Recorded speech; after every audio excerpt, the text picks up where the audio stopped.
Monsieur Bourgine, bonjour. Bonjour. Vous êtes licencié en droit et docteur en théologie et professeur de théologie à l'UC Louvain. Vous êtes auteur de nombreux ouvrages dont le dernier s'intitule « Bible oblige » aux éditions du CERF. Alors vous avez été mon professeur et je vous remercie de me laisser à mon tour vous poser quelques questions. Nous allons aujourd'hui aborder 3 sujets. Le premier, le rapport entre science et théologie. Le deuxième, la place de la théologie dans notre contexte actuel. Et le troisième sujet, ce sera mon ami Thomas qui l'animera, la théologie fondamentale et son actualité. Alors première question, est-il possible d'être à la fois croyant et scientifique ? Alors, constatons d'abord qu'il y a des scientifiques qui sont croyants et que leur foi n'empêche pas de rechercher, d'être engagé tout entier dans la recherche scientifique, dans la construction d'une connaissance qui aujourd'hui a tant de poids dans notre société, la science, et on le voit avec la crise Covid, non seulement a apporté une qualité de vie que l'humanité n'avait jamais connue, par la technique évidemment, par l'hygiène, par la médecine, par tous les progrès que l'on connaît, qui fait qu'on a un niveau de vie fantastique. Et donc, comment les croyants ne s'associeraient pas à cette réussite considérable qu'est la science? Pas seulement au plan de la connaissance, bien sûr, c'est un autre monde qu'on habite.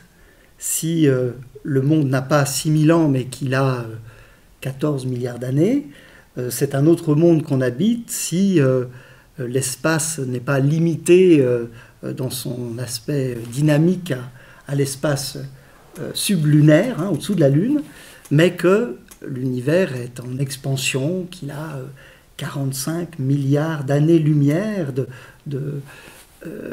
pour l'univers observable en tout cas. Donc, évidemment, les croyants ne peuvent, non seulement ils sont encouragés à participer à cet effort scientifique qui améliore la vie et qui agrandit notre connaissance, mais ils ont des raisons spécifiquement croyantes d'œuvrer à cette recherche, à cette dynamique de croissance, puisque d'abord, c'est le bien de l'humanité, et puis il y a traditionnellement cette volonté de comprendre le monde où on est par la raison que Dieu nous a donnée, et de scruter les mystères de l'univers, parce que cette grandeur-là est aussi le signe du Créateur. Dans l'Épître aux Romains, on a ce qui est invisible de Dieu, la beauté de la création, on le découvre d'ailleurs avec la cosmologie ou alors toutes les sciences qui approfondissent notre découverte de la nature, l'observation aussi. Je ne sais pas si vous fréquentez des documentaires oui. À la télé, cette éblouissance qu'on peut saisir comme beauté. Alors, attention, la nature, c'est aussi ambivalent. Il y a aussi une cruauté, il y a aussi un récit de l'évolution qui met à jour des quantités de souffrance, d'essais. La nature a tâtonné, la nature... Mais en réalité, le croyant, quand il fait de la science, il ne peut qu'être aussi soutenu par sa foi dans la découverte à laquelle on n'aboutit jamais à part un point final. C'est-à-dire que dans la science, il y a aussi ce qui est d'ailleurs une analogie avec la foi, où on progresse dans la connaissance de Dieu, mais à mesure qu'on en connaît davantage, on sait à quel point on ne le connaît pas.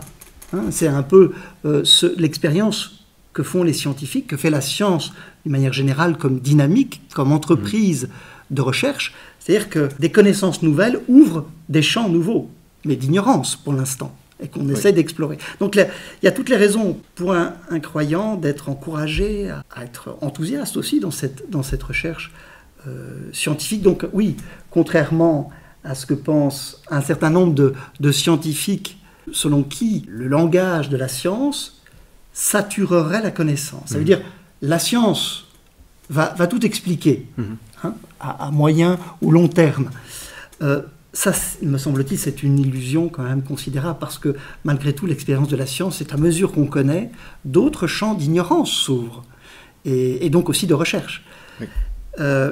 Et donc, il me semble que ces scientifiques qui, pour un certain nombre, et ça justifie votre question, qui pensent que la science suffit comme connaissance, manquent, me semble-t-il, de bon sens, d'humilité, par rapport à ce que la science leur donne accès. Le monde auquel la science donne accès, c'est un langage qui est une certaine connaissance, mais qui ne s'identifie pas avec le réel.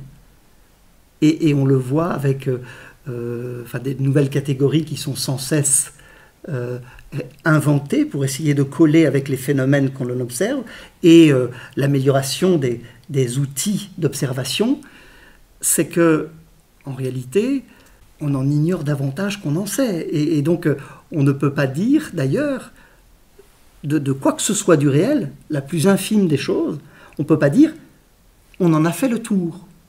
Oui. De l'atome du plus petit jusqu'au plus grand, on n'est pas à l'abri d'une surprise. Et de toute façon, le langage ou la connaissance qu'on pourra accumuler sur cette réalité ne pourra jamais s'identifier avec cette réalité. Donc il y a cette distance-là souvent que les savants, dans l'ivresse de leur découverte, oublient. C'est ne jamais identifier ce qu'ils savent de la réalité avec la réalité elle-même. Et l'histoire des sciences est de ce point de vue-là une bonne leçon. Ça veut dire que la création dont on parle en théologie, finalement, est la même que celle qui est étudiée par les scientifiques. Justement, quels seraient les grands modes d'interaction, selon vous, entre science et foi, ou entre science et théologie, et laquelle serait pour vous la plus féconde? Alors, peut-être on peut revenir sur la distinction que vous avez faite entre création et univers. L'univers visible, celui que connaît la science, et celui que nous connaissons dans l'expérience quotidienne d'être dans le monde. Alors, il me semble qu'on pourrait faire une troisième distinction, c'est-à-dire le monde ordinaire, plutôt de l'expérience commune. On aurait donc d'un côté le regard théologique, c'est-à-dire celui qui nous vient de la tradition de foi, de la matrice biblique, évidemment, et du christianisme, donc de la tradition apostolique, c'est-à-dire cette tradition de foi partant de Jésus et des disciples au lendemain de la résurrection. Alors là, on parle de la création par Dieu de l'univers. Bon, si on parle de création, on parle donc de quelque chose qui ne peut être admis que par des croyants.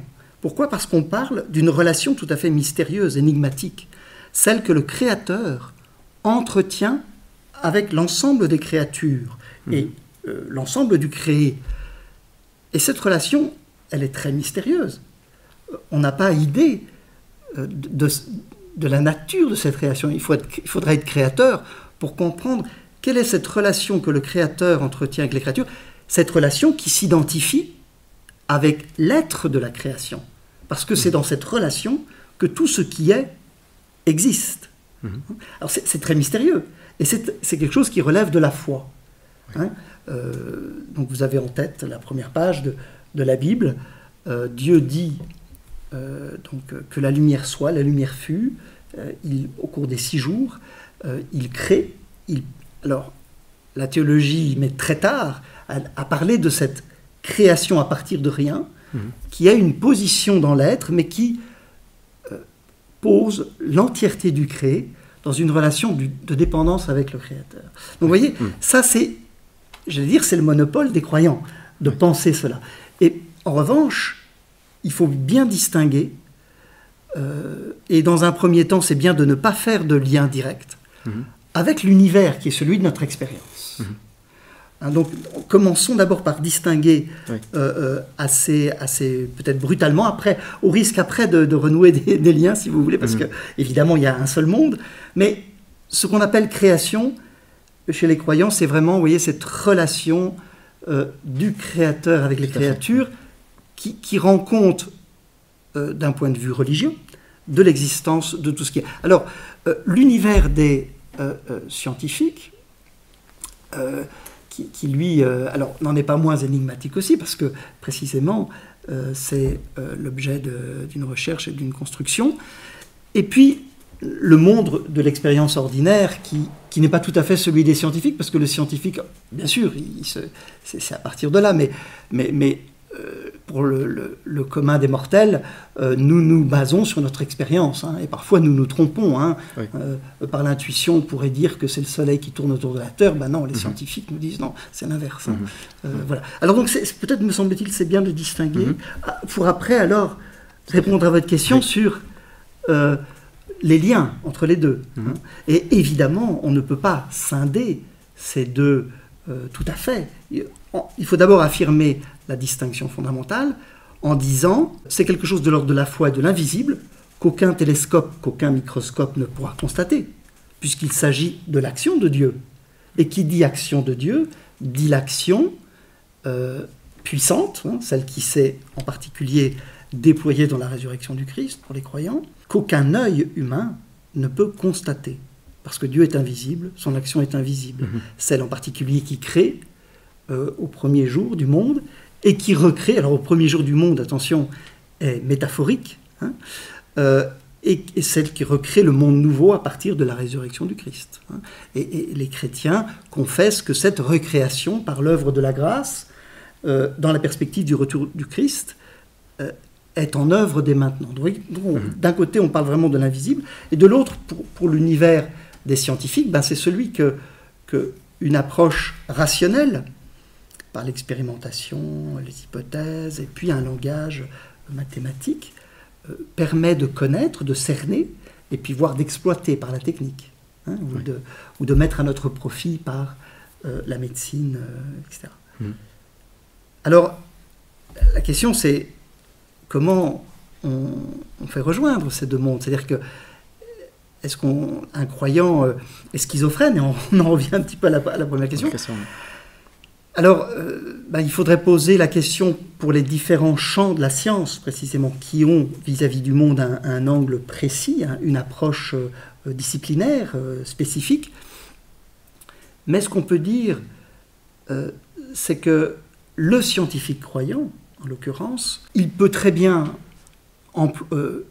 user d'une part de sa raison naturelle, comme on dit dans la théologie, c'est-à-dire son intelligence, et travailler avec d'autres à l'extension des connaissances scientifiques, donc à entrer dans cette dynamique de découverte de la science. Et bien sûr, là, il sait qu'il envisage le monde commun, hein, celui qui de fait est sous nos mains, sous nos yeux, tandis que celui, autrement dit, on pourrait faire la différence entre le monde et la création, celui que sa foi le désigne comme le créateur, hein, eh bien, évidemment, il sait que ce n'est pas par sa raison naturelle, mais par sa foi, c'est-à-dire par le témoignage qui lui vient de l'Église et qui est ce long courant de vie qu'on appelle la tradition, et qui lui rapporte, enraciné dans la matrice biblique, enraciné dans la religion d'Israël, l'espérance, hein, née de la mort et de la résurrection du Christ, et qui, à partir de cette manifestation de puissance, peut aussi fonder une foi dans la création ex nihilo. C'est-à-dire, il faut qu'il y ait avec Dieu une relation d'une particulière intensité. Il faut le croire réellement présent pour penser que tout ce qui est dépend de la relation de création. Alors c'est intéressant parce que précisément l'idée de création ex nihilo n'est venue que très tardivement dans l'histoire de la religion d'Israël, l'histoire de la foi d'Israël, hein, sans doute pas avant le IIe siècle avant Jésus-Christ, sans doute après aussi, sans doute, hein, avec les chroniques. Hein. Et pourquoi? Parce qu'il y a eu en même temps l'émergence, on constate cela, l'émergence dans la foi d'Israël de la croyance dans la résurrection des corps, la chair, et celle de la création ex nihilo. Autrement dit, le Dieu avec lequel on est en contact et qui nous sauve dans la vie quotidienne et même dans des épreuves comme celle du martyre, qui nous donne la force d'être fidèles et à qui on remet notre vie dans le sentiment qui va nous la redonner en vie éternelle, il faut qu'il y ait une particulière maturité dans cette foi, une conscience de la puissance de Dieu pour lui attribuer cette puissance, mais alors qui vient aussi, alors, pas seulement dans la résurrection, mais qui est dans la confession que tout ce qui est sorti de sa main, comme un seul principe. C'est marrant, cette émergence concomitante, simultanée, entre la création ex nihilo et la résurrection des morts. Alors, il faut savoir que dans le judaïsme, la création ex nihilo n'est pas tellement exploitée, c'est-à-dire elle n'est pas au centre de la foi juive, ce qu'elle est en revanche dans la foi chrétienne, je crois, en Dieu le Père Tout-Puissant, Créateur du ciel et de la terre. Et Paul dit dans Romains, le Dieu qui relève les morts,